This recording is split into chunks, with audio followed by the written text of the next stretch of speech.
Representative Steny is basically one of the worst, if not the worst, when it comes to right-wing corporate Democrats. And what makes matters worse is that he's actually in line to be the next House Speaker. So he's in Democratic Party leadership, and he is incredibly right-wing. But on top of that, he decided to do what leadership in the Democratic Party theoretically shouldn't do, and take some swipes at newly elected freshman Congresswomen Alexandria Ocasio-Cortez, Rashida Tlaib, and Ilhan Omar. And what he ended up doing here was proving Ilhan Omar right.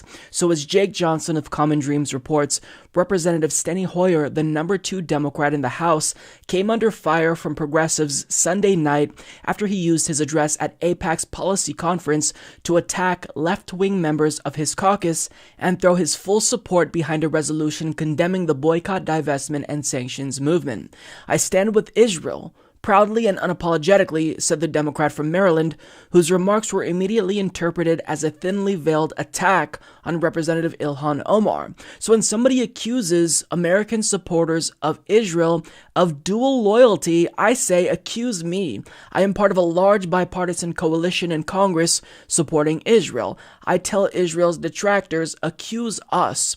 There are 62 freshman Democrats, not 3, Hoyer added in an apparent swipe at Representatives Rashida Tlaib, Alexandria Ocasio-Cortez, and Ilhan Omar. So let's just take a moment to go back to what Ilhan Omar initially said that everyone deemed as anti-Semitic. She basically asked if we're allowed to call out the monetary influence of gigantic lobbying groups and special interests like the NRA. Why can I not talk about the influence and lobbying power that AIPAC has? And he just proved how much influence AIPAC has by calling her out at their conference. So I think that the irony is probably lost on him, and I know that he thinks he's making a solid point, but all he's doing is proving Ilhan Omar right, because as he pledges unequivocal loyalty to Israel, it's obvious that his views were probably influenced by the pro-Israel lobby, which he took more than $1 million from throughout the course of his career. So why is it reasonable for us to say it's pretty apparent that the NRA influences the Republican Party's position when it comes to gun reform, but we're not allowed to say that American lawmakers' stance on Israel is likely influenced by a very powerful lobby? Why is that not allowed? Because money in politics influences the positions of lawmakers. That's not me saying this. This is political science, because you can look to probably one of the most cited studies in recent years by Gillens and Page of Princeton University, where they found that when you juxtapose our interests of normal Americans with the interests of elites and special interests, well, they have an impact on policy outcomes, whereas we do not have an impact on policy outcomes. Our impact is statistically insignificant, which tells us that money, in fact, does have a gigantic influence on policy outcomes. And taking it a step further, if you go to Dara Strolovich, who wrote the book Affirmative Advocacy, what she revealed was that these interest groups are often driven by elites. And the reason why elites are driving these interest groups and shape the interests of the overall interest group is because they're funding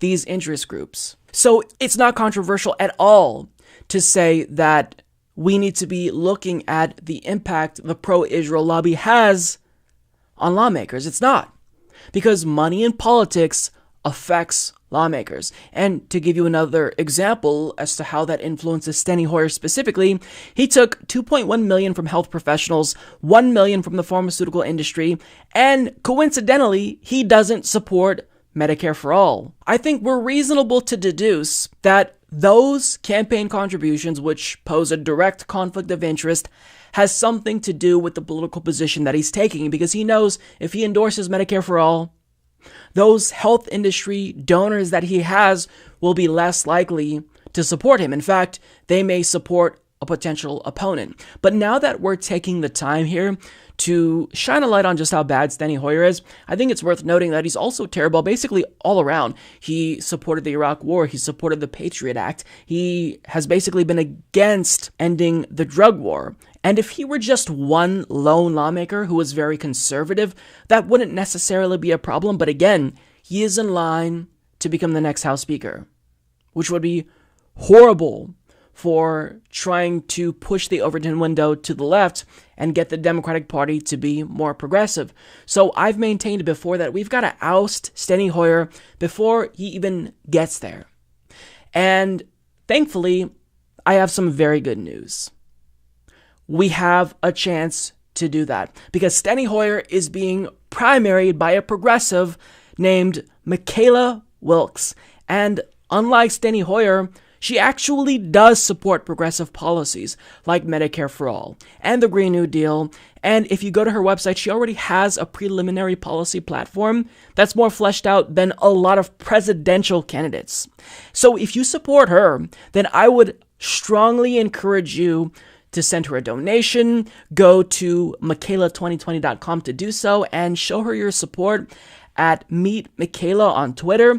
And be sure to do what you can to get involved, because if she's actually going to be successful at Joe Crowleying Steny Hoyer, which would be amazing, it's going to be the fight of our lives. This will be harder than Joe Crowley. So it's difficult to oust incumbent Democrats, but it is especially difficult to oust individuals in Democratic leadership, the most powerful individuals, which really makes Alexandria Ocasio-Cortez's defeat of Joe Crowley that much more remarkable when you think back about it, because it was so unlikely and it seemed impossible almost. So if we want Michaela to have a shot, this has to be an all hands-on-deck approach. We've got to make sure that she has our full support, because she is someone who chose to be bold and step up and challenge the establishment at a time when the DCCC is trying to blacklist consulting firms in order to discourage individuals from jumping in and primarying incumbent Democrats.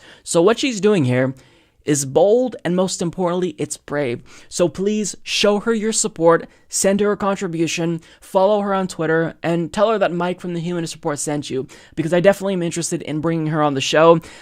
This is what needs to happen. And she's sending a message to Steny Hoyer that just because you're in leadership, it doesn't mean that you're untouchable, and it doesn't mean that you can attack the left from the right when you're supposed to be a leader in the Democratic Party. So I am 100% behind Michaela's campaign, and I really hope that she can give Steny Hoyer a run for his money. But mark my words, this is not going to be the last that you hear about Michaela. She's our shot to stop Steny Hoyer from ever becoming House Speaker, which is important because, believe it or not, he's to the right of Nancy Pelosi, if you can imagine. He's basically one of the worst, and we've got to stop him at all costs from rising to the top of the ranks in Democratic leadership. And you can do that by helping his opponent, Michaela Wilkes. You could support the Humanist Report at patreon.com/Humanist Report. But trust me, I'd have way more supporters on Patreon if that was my podcast. Sad.